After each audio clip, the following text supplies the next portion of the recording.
Hi bro. Yeah hi. So మన ప్రభాస్ గారికి గాయమైందని చెప్పి సోషల్ మీడియా పెద్ద ట్రోల్ అవుతుంది. సో దీన్ని ఎలా చూడొచ్చు?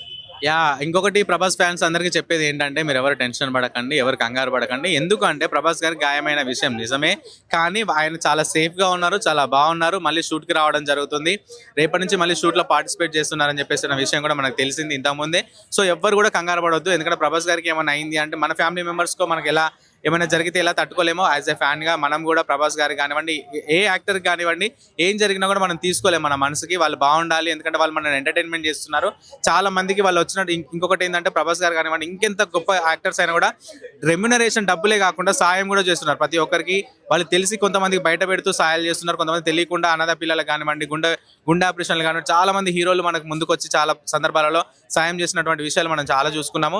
సో ఇలాంటి యాక్టర్స్ అందరూ మనందరం ఎప్పటికి బాగుండాలని కోరుకుందాము. ఆ ప్రభాస్ గారికి మాత్రం ఎటువంటి హాని లేదు, ఆయన చాలా బాగున్నారు. చాలా స్వల్ప గాయం మాత్రమే ఆయనకు జరిగింది. సో మళ్ళీ షూటింగ్ రావడం జరుగుతుంది, మళ్ళీ షూట్ కంప్లీట్ చేయడం జరుగుతుంది. సో మీరు అందరూ టెన్షన్ పడకండి. సో గాయమైనా కూడా కానీ దీన్ని చాలా మంది హ్యాపీగా ఫీల్ అవుతారు, ఎందుకంటే ఇది ఒక వండర్ఫుల్ సీన్ అంట. సో ఈ సీన్ కోసం ప్రభాస్ గారు చాలా కష్టపడ్డారు, దానికోసమే గాయం అయింది అంటున్నారు. అవునండి, ఏంటంటే కొన్ని సీన్స్ మన సినిమాలలో చూసుకుంటే గూస్ బంప్స్ వచ్చేటువంటి సీన్స్ ఉంటాయి. ఆ సీన్స్ కి ఎంత కష్టపడితే అంత అవుట్పుట్ వస్తుంది. సో ప్రభాస్ గారు ఎంతో కష్టపడితే మాత్రం గాయం కాదు, అదొకటి మనం అందరం గమనించుకోవాలి. ఎందుకంటే ఆయన కష్టాన్ని మనం చాలా సినిమాలలో చూసాము. బాహుబలిలో కానివ్వండి, 3 సంవత్సరాల సినిమా పార్ట్ 1 అంతగానం తీశారు అంటే ఆయన ఎంత కష్టపడే తత్వం ఉంటే మాత్రం ఇలాంటి సీన్స్ చేస్తూ ఉంటారు. సో సంతోషము బాధతో పాటు అంటే మంచి అవుట్పుట్ వస్తుంది మన బయటికి అని చెప్పేసి అందరం కూడా సంతోషించాలి. ఎందుకంటే అంత కష్టపడి మన హీరో మన కోసం ఇలాంటి సీన్స్ చేశాడు అని చెప్పేసి అనుకుంటున్నాం కాబట్టి. సో అందరూ ఎవరు టెన్షన్ పడకుండా అందరూ కూల్గా ఉండండి.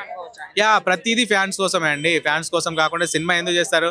ప్రభాస్ గారు కావాల్సినంత కోట్లు సంపాదించుకొని పెట్టుకున్నారు, సినిమా తీయాల్సిన అవసరం లేదు. ఒక మాట ఎన్నో ఉన్నాయి వాళ్ళకి, ఏంటంటే ఒక ప్యాషన్.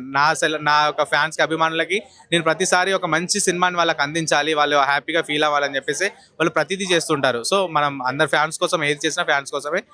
మళ్ళీ ఆయన మంచి ఆరోగ్యంగా ఉండి మళ్ళీ మంచి అవుట్పుట్ తీసుకొని సినిమాకి వస్తారు. పోలీస్ క్యారెక్టర్ చేస్తున్నారు, సో ఎలా అనుకోవచ్చు?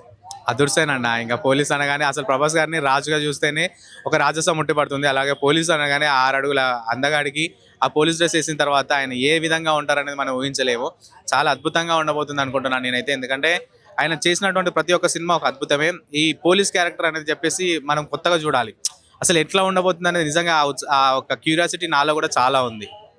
సో లాస్ట్ మూవీ డిసప్పాయింట్ చేసిందని ఈ మూవీ ఇంకా గట్టిగా చేయాలని అనుకున్నారు. యా లాస్ట్ టైం కూడా డిసప్పాయింట్ చేసింది అని ప్రభాస్ గారు తప్పేం లేదండి. ఓకే అవుట్పుట్ అలా వచ్చింది తప్పగానే వాళ్ళు బాగా చేయడం జరిగింది. సో ఈ సినిమా మాత్రం ఖచ్చితంగా దగ్గరుండి ఆయన ప్రతి ఒక్క సీన్ని మళ్ళీ అబ్జర్వ్ చేసి మళ్ళీ రిపీటెడ్గా గాయం అయింది అంటేనే దెబ్బ తగిలింది అంటేనే అర్థం చేసుకోవాలి ఎన్నిసార్లు చేస్తుంటే దెబ్బ తగిలిందని చెప్పేసి.